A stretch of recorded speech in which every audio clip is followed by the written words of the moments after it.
Ayo, segera download Quran Tadabbur, tafsir dalam genggaman Anda.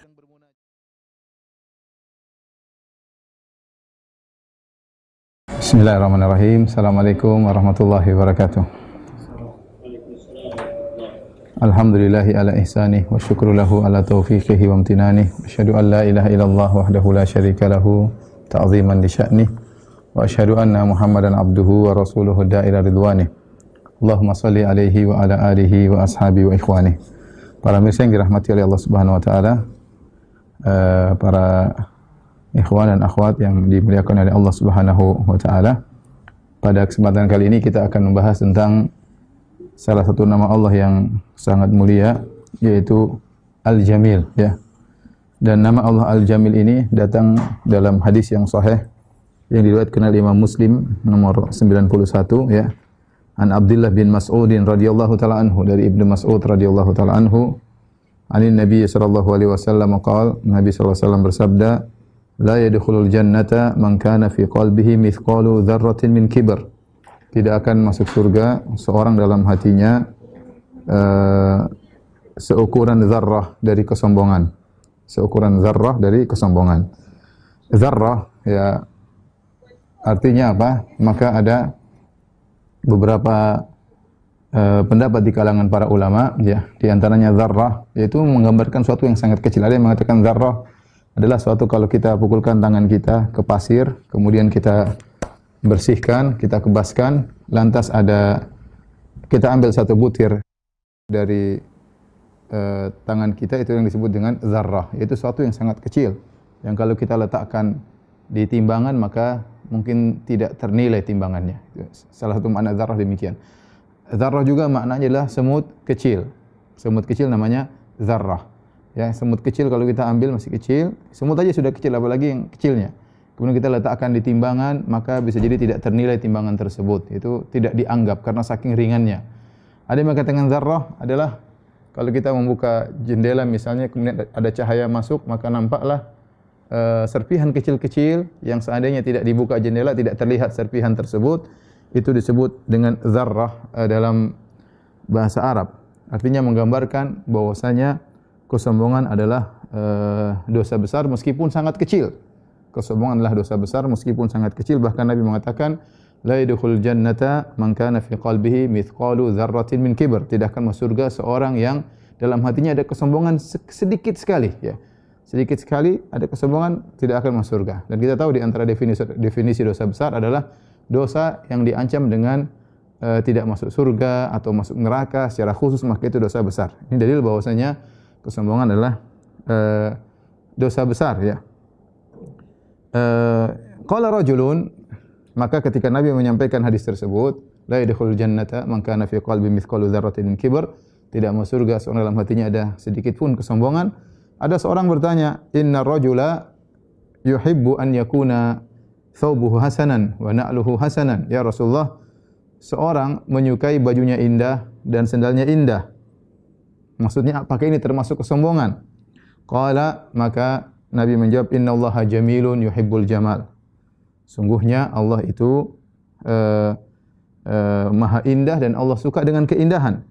Al-kibru batarul haqqi wa ghamtun nas. Adapun al-kibr, kesombongan itu maksudnya adalah menolak kebenaran dan merendahkan manusia Inilah hadis yang merupakan landasan kita untuk berbicara tentang nama Allah Al-Jamil, ya. Karena di sini Nabi mengatakan innallaha jamilun yuhibbul jamal, ya.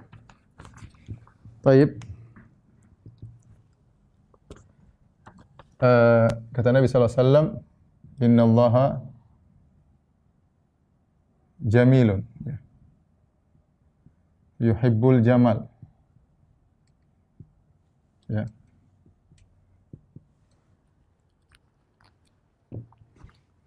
Sesungguhnya Allah maha indah.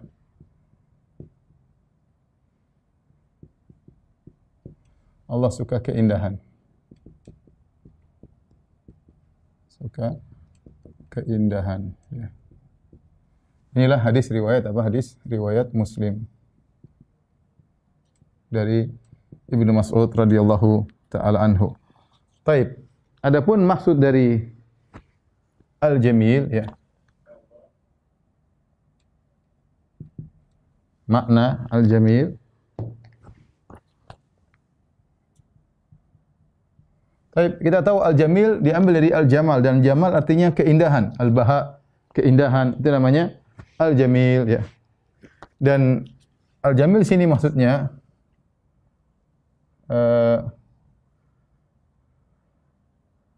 Allah ya, jamilun, maha indah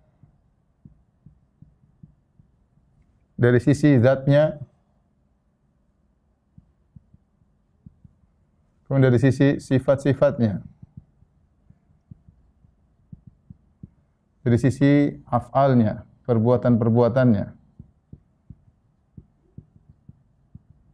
Itu af'aluhu, sifatuhu, dan zatuhu ya. Allah Subhanahu wa taala indah dari sisi ini ya. Zat Allah Subhanahu wa taala maha indah ya. Kita tahu bahwasanya bagaimana nikmat terindah di surga. Di surga adalah melihat wajah Allah. Melihat wajah Allah yang maha indah.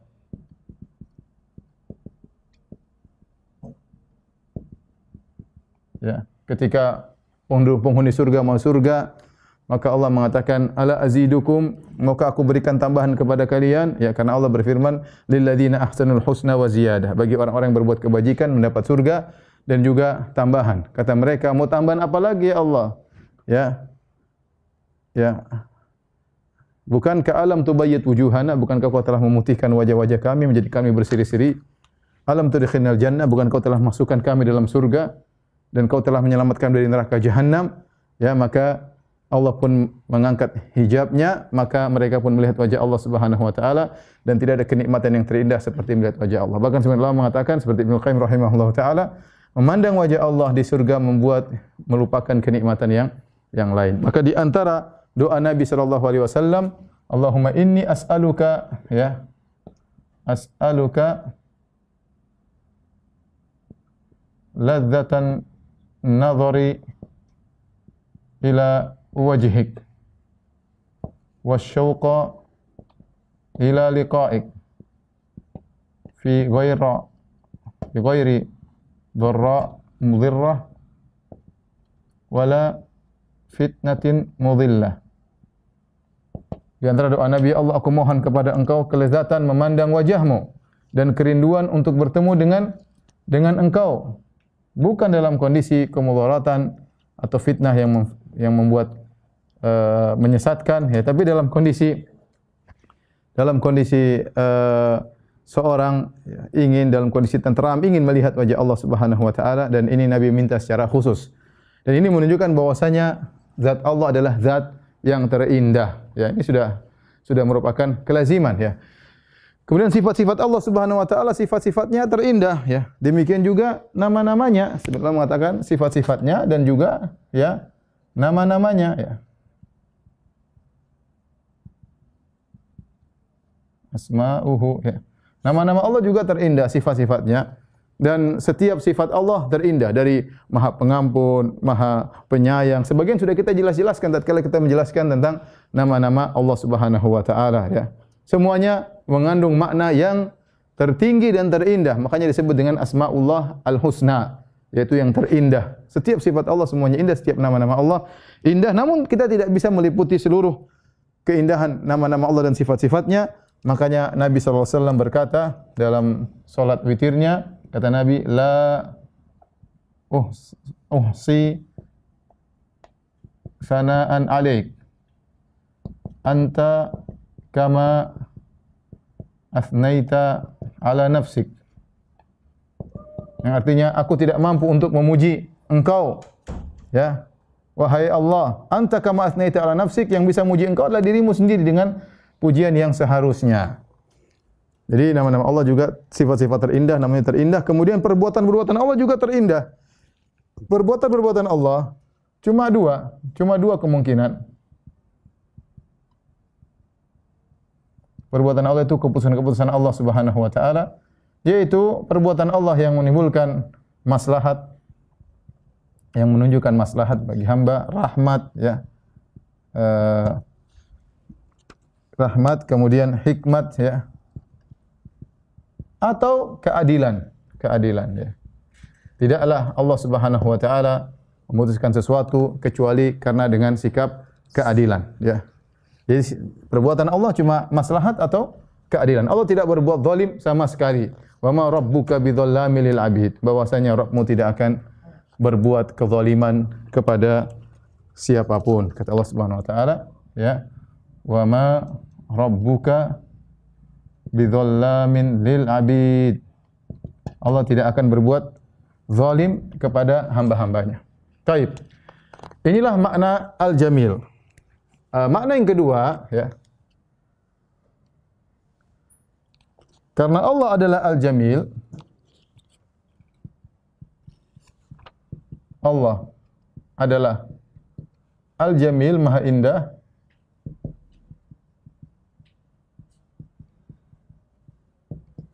maka di antara asarnya yaitu Allah ya, Allah menciptakan keindahan.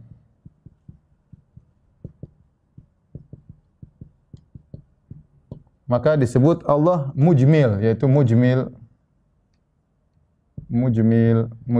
yaitu menciptakan keindahan ya. Menciptakan keindahan. Kita lihat bagaimana keindahan yang begitu luar biasa ya di alam semesta ini ya. Adapun keindahan tersebut ya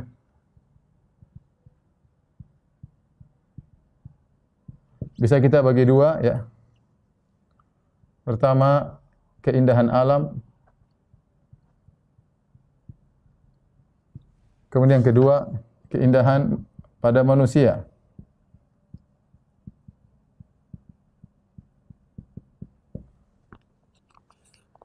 Keindahan alam ya, maka banyak sekali firman Allah Subhanahu wa taala ya yang menjelaskan tentang indahnya alam semesta. Kita bisa lihat bagaimana indahnya alam semesta. Wa zayyana as-samaa'a ad-dunya bimasabiha ya. Allah hiasi langit dengan bintang-bintang ya. Misalnya Allah hiasi langit dengan bintang-bintang.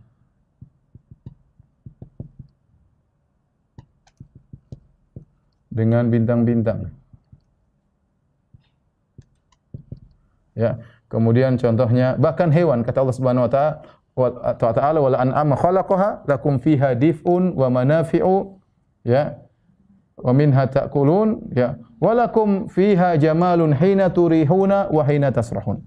Kata Allah walakum fiha jamalun hina turihuna wa hina tasrahun. Ini dalam surat An-Nahl ya.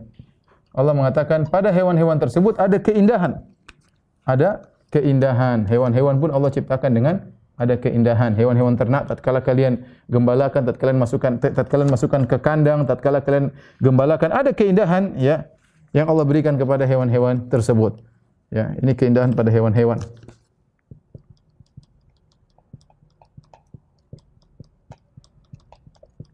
Contoh juga Allah sebutkan keindahan ya. Mukhtalifan alwanuhu, banyak ya. Tumbuh-tumbuhan Allah Subhanahu wa taala misalnya mengatakan fa'ambatna bihi fa'anzalna bihi ma'an fa'ambatna bihi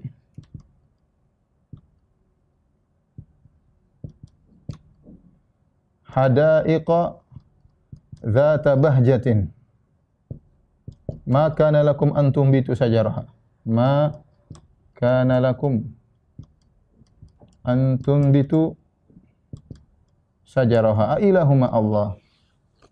Allah turunkan air hujan, kemudian Allah tumbuhkan kebun-kebun yang dzata bahjatin, kebun-kebun yang indah. Hadaik, kebun-kebun dzata bahjatin, kebun-kebun yang indah yang kalian tidak bisa menumbuhkan pohon-pohonnya. Ini adalah keindahan pada kebun-kebun.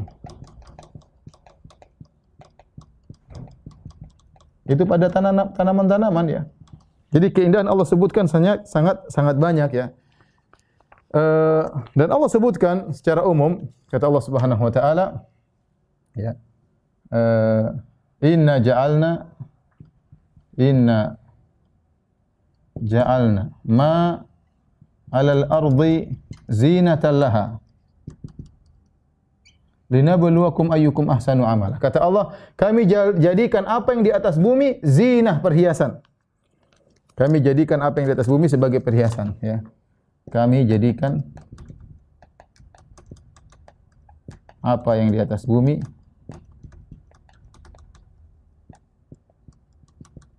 sebagai perhiasan.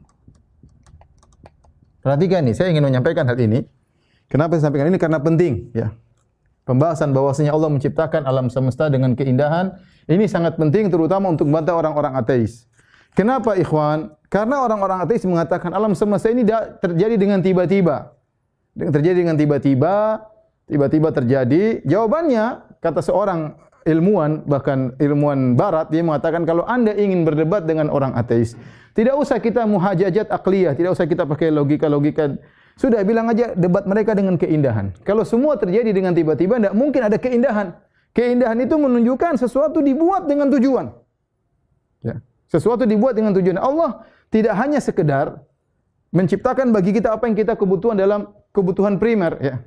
Contoh, kita tidak cuma diciptakan oleh roti. Roti saja sudah cukup, sudah kenyang kalau kita kebutuhan primer. Tapi Allah kasih buah-buahan, kelezatan yang bermacam-macam, makanan yang lezat bermacam-macam, ikan dengan berbagai macam rasanya. Kalau hanya kebutuhan primer, taruhlah diciptakan tiba-tiba tanpa ada perencanaan, ya. Sebagaimana perkataan mereka alam terjadi dengan tiba-tiba, maka tidak perlu keindahan-keindahan ini.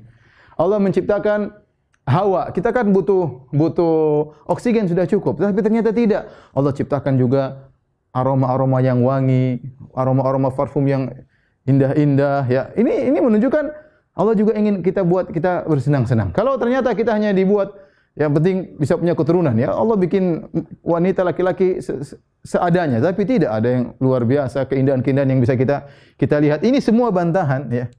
Ini semua menunjukkan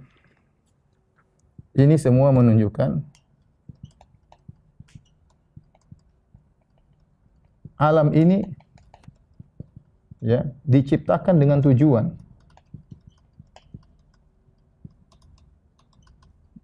Bukan tiba-tiba serampangan. Sebagaimana pernyataan ateis.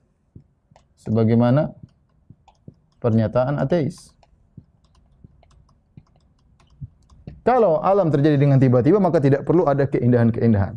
Allah menciptakan keindahan dengan ada tujuan. Makanya Allah mengatakan, "Inna ja'alna ma'alal ardi zinatan laha." Kami jadikan di atas muka bumi sebagai keindahan, perhiasan. Langit dihiasi, bumi dihiasi.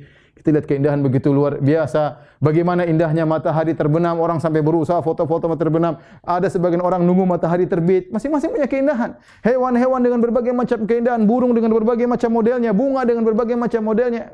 Ini enggak mungkin terjadi dengan tiba-tiba. Dan ini bantahan telak bagi orang-orang ateis yang mengatakan bahwasanya alam hanya terjadi dengan tiba-tiba, tanpa perencanaan, tiba-tiba ada ledakan besar, teori Big Bang dan yang lainnya, tiba-tiba muncul makhluk dengan berbagai macam modelnya. Itu kalam fadhi, kalam fari, kalau kita apa? Bahasanya omong kosong. Ya, enggak mungkin. Enggak logis. Di mana bisa keindahan ini diciptakan tanpa ada penciptanya. Baik. Kita bicara keindahan alam, dan ini adalah asar dari sifat Allah Al-Jamil, atau nama Allah Al-Jamil, Allah Maha Indah. Sekarang kita bicara tentang manusia. Manusia, keindahan pada manusia bisa kita bagi dua. Keindahan pada fisik, keindahan pada akhlak.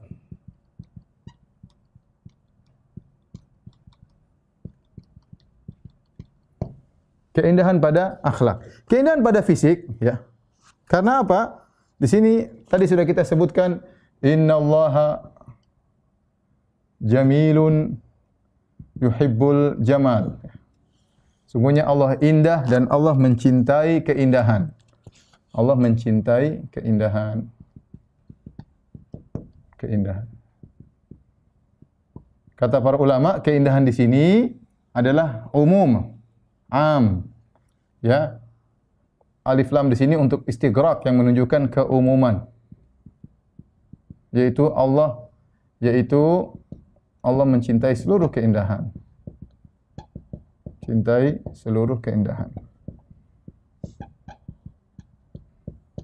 Baik, perhatikan di sini. Adapun keindahan pada fisik, oleh karenanya Allah Subhanahu wa taala menyuruh kita untuk pakai baju. Kata Allah Subhanahu wa taala, "Ya bani Adam, qad anzalna ilaikum libasan yuwari sawatikum warisha." Ya. Libasan yuwari sawatikum warisha. Ya. Kata Allah Subhanahu wa taala, wahai anak Adam, kami telah turunkan bagi kalian pakaian. Ya. Pakaian untuk menutup aurat kalian. Ya. Kenapa Allah kirimkan itu, berikan pakaian agar orang-orang pakai? Untuk keindahan. Untuk keindahan. Kemudian juga dalam hadis, ada seorang diberikan kenikmatan tapi dia pakai pakaian yang lusuh, maka Nabi tegur. Ya, Nabi tegur, Nabi mengatakan bahwasanya kalau Allah, ya, innallaha yuhibbu an yara athara nikmatihi ala abdihi. Kata Nabi sallallahu alaihi wasallam, innallaha yuhibbu an yara athara nikmatihi ala abdihi. Jadi laki-laki tersebut ditegur oleh Nabi, kenapa pakai baju yang lu suka? Kau punya uang? Punya. Kalau gitu Allah suka jika Allah melihat dampak nikmat Allah kepada hambanya. Ya. Dalam riwayat yang lain Nabi mengatakan, ala kamal, kau punya harta? Kata dia, punya ya Rasulullah. Maka Nabi mengatakan, idza ataqallahu malan falyara atharahu alaika. Kalau Allah berikan kau harta, maka tunjukkan bukti Allah berikan kau nikmat itu pakai baju yang bagus, ya. Di antara dalil Allah suka dengan keindahan, hadis yang sedang kita bahas. Seorang bertanya, ya Rasulullah, inna rajula yuhibbu an yakuna thawbuhu hasanan wa na'luhu hasanan. Ya Rasulullah, seorang suka bajunya indah, kemudian sendalnya indah, sepatunya indah. Kata Nabi, itu bukan dari kesombongan. Itu bukan dari kesombongan, ya. Oleh karenanya keindahan pada fisik enggak apa-apa. Allah suruh khudhu zinatakum inda kulli masjid. Kata Allah, khudhu zinatakum, ambillah perhiasan kalian tatkala hendak salat. Ya, khudhu zinatakum inda kulli masjid.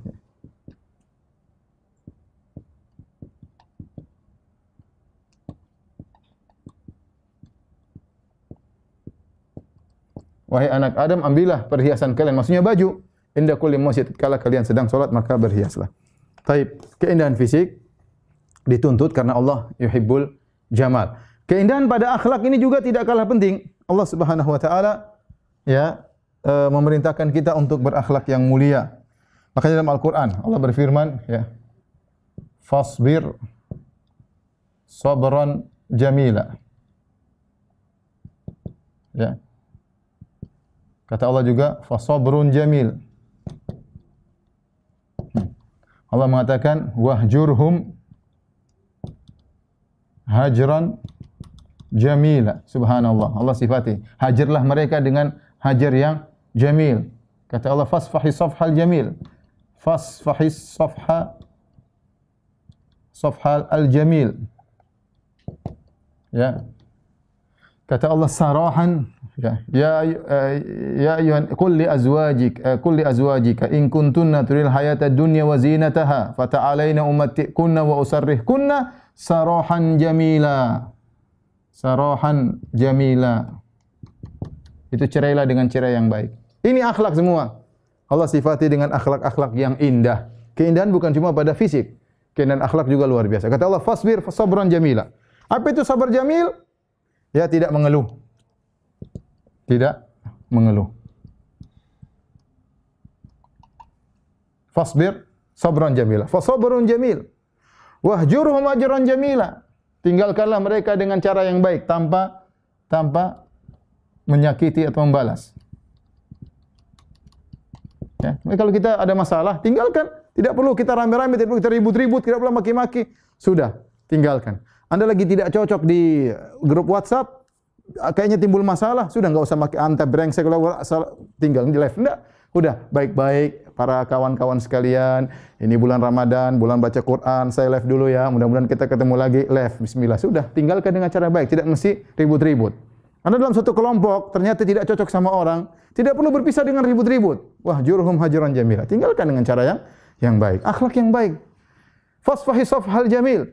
Maafkanlah, tidak gerundel, ya. Ini maksudnya apa? Ya. Memaafkan tanpa mencela. Susah ini, ya. Orang biasanya kalau maafkan mencela dulu. Ente memang brengsek, tapi saya maafkan ya. Ente kurang ajar memang. Ente memang orang stres, tapi saya maafkan. Ya, maafkan aja, enggak usah mencela. Itu namanya fasfahi safhal jamil. Safhal jamil. Akhlak yang mulia. Memaafkan sudah sulit, apalagi maafkan tanpa mencela lebih sulit lagi. Maafkan akhlak yang mulia. Maafkan dengan tanpa mencela lebih sulit lagi, tapi inilah fasfahi safhal jamil. Sarahan jamila, ya. Ya. Perceraian yang baik. Cerai yang baik. Yaitu apa? Cerai tanpa mencaci maki, tanpa menyakiti, tanpa dendam. Ya. Subhanallah, tidak semua orang mencerai dengan cerai yang baik. Ya.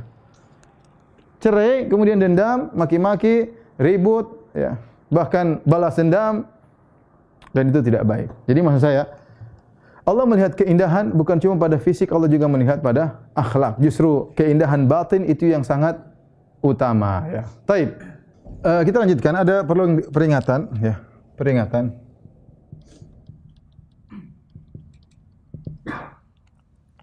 Keindahan fisik. Ya.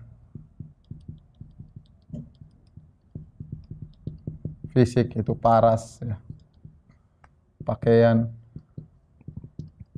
Penampilan, ya. Penampilan, ya. Mobil, jam, ya. Tas, ya. Dan lain-lain. Ya, ini namanya keindahan fisik. Terbagi menjadi 3. Terbagi menjadi 3.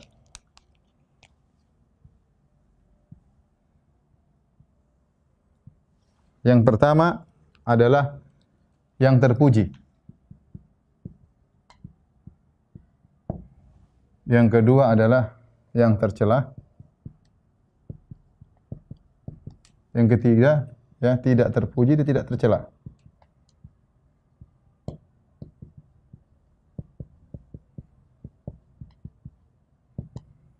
Apa itu yang terpuji? Ya. Yang terpuji adalah, ya, yang membantu ketaatan kepada Allah.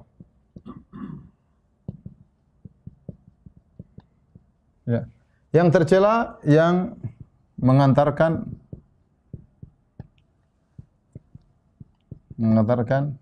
jauh dari Allah.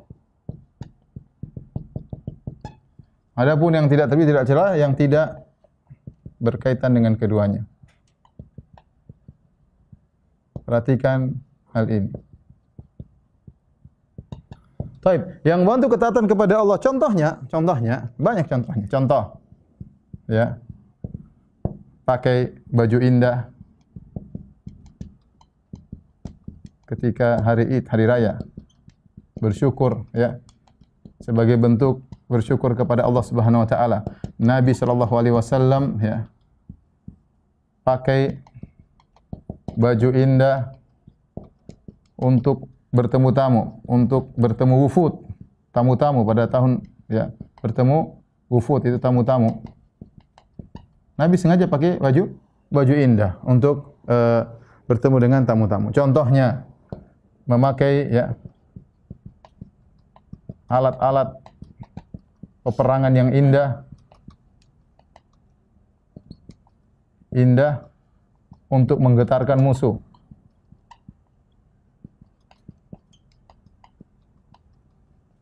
Ya, ini contoh, ya, seorang kemudian diantaranya untuk menunjukkan, ya, untuk menunjukkan pakai baju yang indah untuk menunjukkan nikmat Allah kepadanya. Ya.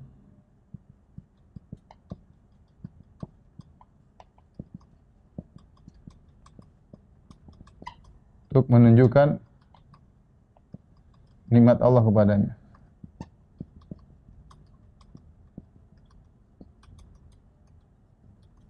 Ini semua dengan syarat bi ghairi sarafin wala makhyalah. Kata Nabi sallallahu alaihi wasallam, dengan syarat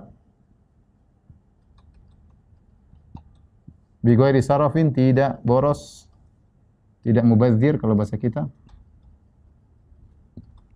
dan bukan untuk sombong.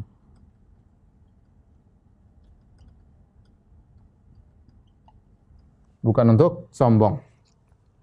Adapun yang tidak boleh, yang mengantarkan jauh kepada Allah Subhanahu wa taala, contoh yaitu hal-hal ya yang diharamkan oleh Allah Subhanahu wa taala, hal-hal yang diharamkan.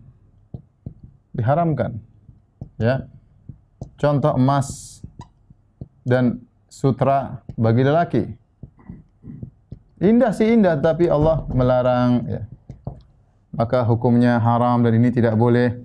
Contohnya barang-barang ya terlalu mahal sehingga ya masuk pada mubazir ya. Pada mubazir tidak ada keperluannya. Tidak ada perlunya. Tidak ada perlunya. Ya. Ya, sama, mobil terlalu mahal, jam terlalu mahal, baju terlalu mahal, sepatu terlalu mahal, ya, sendal terlalu mahal, kacamata terlalu mahal, songkok terlalu mahal. Ya. Ada songkok emas semuanya. Ya, laki-laki sudah emas mahal, ya. Kemudian juga, ya, barang-barang yang menjadikan seorang ujub,